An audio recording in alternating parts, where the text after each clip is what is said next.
In this video, I'll be sharing you about the importance of treating your body like a temple. In May 2020, during COVID, I've realized that I know most people aren't taking care of their body and treating it like a temple. This whole concept is so important because basically what it means is you're supposed to treat your body as if you're going to a temple. That doesn't mean you have to be religious. Most people are even atheists. I'm Buddhist myself, but this concept is just to visualize and help you realize that your body should be treated as if it's a temple. So in May 2020, I realized that I need to treat my body like a temple because back then, before, I would never realize what I would put inside my body. And this whole junk food, this whole video game, this whole sleep deprivation, and anything that really harms my body was my habit, was the habitual things that I did every day. And I didn't value my body. This is very normal for my generation, and I believe whoever's watching this video is probably similar. So what you're supposed to do is, before I start the video, listen to this quote by Jim Rohn. Treat your body like a temple, not a woodshed.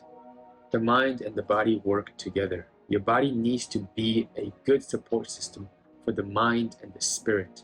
If you take good care of it, your body can take you wherever you want to go with the power and the strength and energy and vitality you will need to get there. This really resonates with me, and obviously I think it probably resonates with you as well. And like I've said before in the intro, it basically is just a hook that helps you, reminds you that your body should be treated as a temple.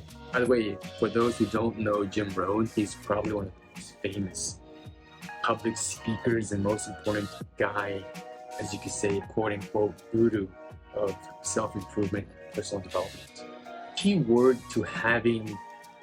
word to just being a person that takes care of his body but treats it like a temple is awareness.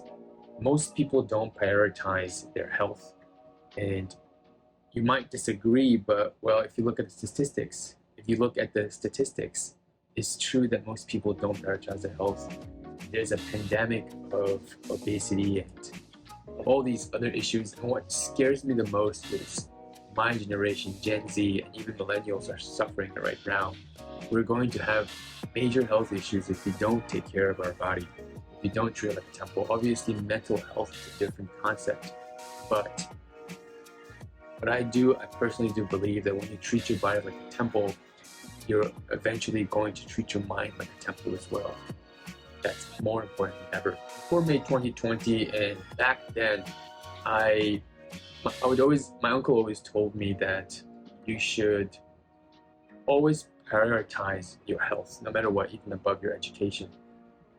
And this sort of sounds like it's kind of obvious, but when I really look back to it, and when I really look back and try to see my spectrum of life, it's not really mentioned, and not everyone has the privilege or the opportunities that they're of being reminded that your health is important.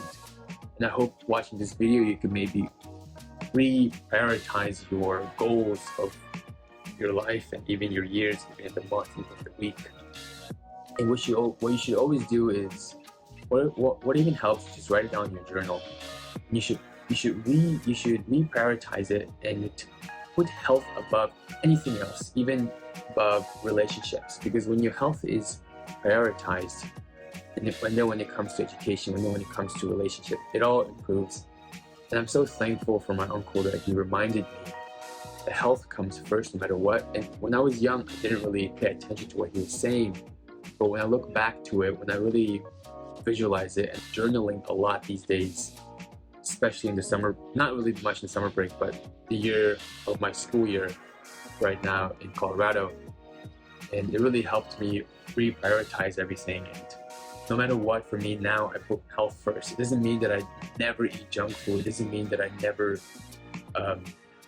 have the perfect schedule, but it still means that most of the time, like 80% of my time, I prioritize my health no matter what.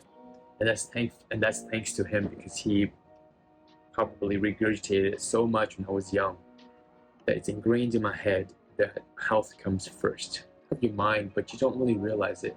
And like I said, awareness, the key word awareness. You just have to be more aware, and when you are more aware, then things come like that. So that was one of the habits that really helped. Another habit that I constantly do is meditating. And if you could just maybe close your eyes, even 5 minutes a day, and just breathe. Close your eyes, just breathe, and inhale and exhale. Just really be calm, because our mind is just running all the time. We're supposed to be calmer and calmer and calmer, because that makes you appreciate the present. That's the key thing of being awareness. It's just being more present. So when you try to meditate, it's not that wonky thing that hippies do, or what you hear from spiritual gurus and fake gurus and all these other concepts that you've probably heard from social media, and I'm also included. But just close your eyes, do it a couple minutes, relax, and you really feel the effect as the day goes by. So yeah, that really helps. So meditate, and you don't have to meditate for long hours. It could be short, and try to extend it as you go. I myself am not even meditating for half an hour. I actually do meditate for maybe 10 minutes, 8 minutes. I will link down an app that I use. It's called Medito, Medito, and I think it's from England, and the CEO of this app is from England. But it's a really good app. It's very simple, and you'll love it because it has music at the back. Everything is really nice. So to conclude this video, I want you to close your eyes and look back at the end of your life. You have all the money that you want. You have all the relationships that you want. Your parents are happy. Maybe you have a family of yourself. Maybe you have kids running around that you have to look around. Maybe you have the perfect car that you ever wanted. Maybe it's a Bentley. Maybe it's a GT Ford. Maybe it's a Cadillac. Maybe it's a presidential Cadillac. And when you look back, when you look at the end of your life, and you have the worst health, you can't even walk, you probably got the best education, but you can't even speak properly, but you can't even sleep properly, but you can't even live properly. You're just always constantly in pain because of your health. That's the worst thing ever. And there's a quote that I don't really remember how to say it, but it was something along the lines of, you don't want to be the richest man in the grave. You don't want to be the richest man dead. And it's so true. I think real wealth comes from just being healthy and just being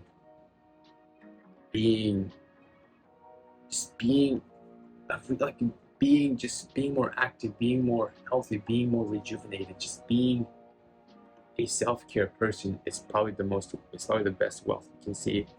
And the craziest thing that's happening right now is we have things that are much better than our conditions, like material possessions. A really good example is fastest cars that you see, the drivers are not that healthy, and it's kind of sad that we have material possessions that are like 10,000 times better than our own condition and our own machine. Our own machine is horrible, and we have better machines out there. That's the saddest thing ever. So try to remind yourself you don't want to be lonely. You don't want to be, you don't want to be the worst. You don't want to be in the worst condition when you have everything. And no matter what, health comes first. Work harder on yourself than your job. See you guys in the next video. Thanks for watching.